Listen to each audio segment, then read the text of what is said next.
Sample test 2, question number 4. If Bank of Canada buys existing bonds from commercial banks, what will happen to interest rates and how will that affect Canada's GDP? Explain. So here in this transaction, if I visualize Bank of Canada on one side and our entire banking system on the other side, then Bank of Canada is buying bonds from these commercial banks. So bonds are flowing into Bank of Canada from the banks. In return, though, Bank of Canada will have to pay them by adding cash to their reserve accounts. So in this process, lots of reserves are getting injected into the banking system in our economy. Now these banks have lots of excess reserve, and therefore they will look for new borrowers to lend these reserves. Only way they can entice new borrowers to take these reserves as loans is by offering lower interest rates. So in our economy, the interest rates in Canada will decrease. And we know that when interest rates decrease, investors are encouraged to borrow more and expand their businesses. Households are encouraged to buy more cars and houses and swipe their credit cards more often when interest rates are lower, and therefore consumption spending and investment spending in our economy will increase. And we know that consumption and investments are two big components of our GDP expenditure, and these will potentially therefore boost our gross domestic product or GDP. So that's how buying bonds by Bank of Canada, i.e. increase in money supply, i.e. decrease in interest rates, helps our economy to expand. Part 2 is asking us, explain why or how Canada's net export may also increase due to decrease in Canada's interest rates. So this question requires some attention. Notice that when Canadian interest rates decrease, this simply means Canada's bonds or Canada's savings accounts, etc., are paying lower rates of return.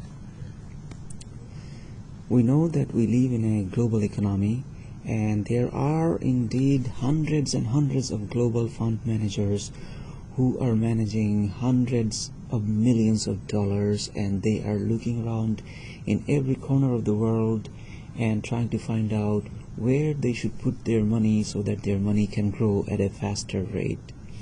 So if Canada's interest rates are low, they don't want to put their money in Canadian bonds and savings accounts because Canada is now paying lower rates than other countries.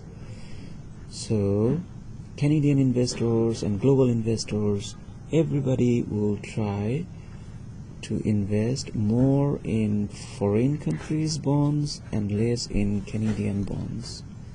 So here, due to lower interest rate paid by Canadian bonds, demand for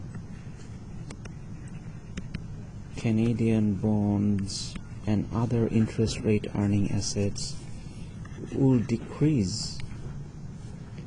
And notice that when foreigners try to buy Canadian bonds, they have to pay in terms of Canadian dollars because Canadian bond sellers won't accept foreign currencies.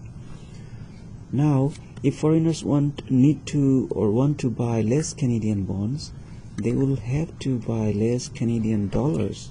So therefore, demand for Canadian dollars would also decrease, because to buy less Canadian financial assets, they need less Canadian dollars to be bought. So when everybody wants to buy less of something, we know that value of that thing decreases. So here, exchange value or exchange rate of Canadian dollars, sometimes it's written as $CAD, meaning Canadian dollar. Exchange value of Canadian dollar also falls. Now notice what should happen to Canada's exports if Canada's dollar is cheaper. Foreigners would find it cheaper to travel to Canada because they can buy a lot of Canadian dollars by spending their own currency. So foreigners will buy more goods and services from Canada. That simply means Canada's exports would increase.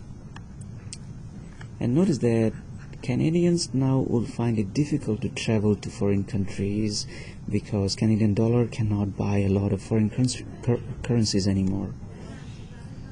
So Canada's imports will reduce. Canada's imports will reduce. This simply means that Canada's net export would increase because net export of Canada is just the sum of exports minus imports.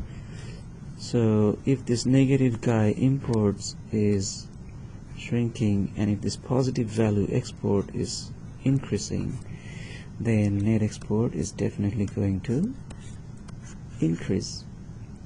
So that's how a fall in Canada's interest rate not only boosts our investment and consumption spending, but also our net export spending. So that also helps actually to boost our economy's GDP. So I hope that helps to understand this kind of questions. I'll be back with more answers later on. For now, I'll say bye to you.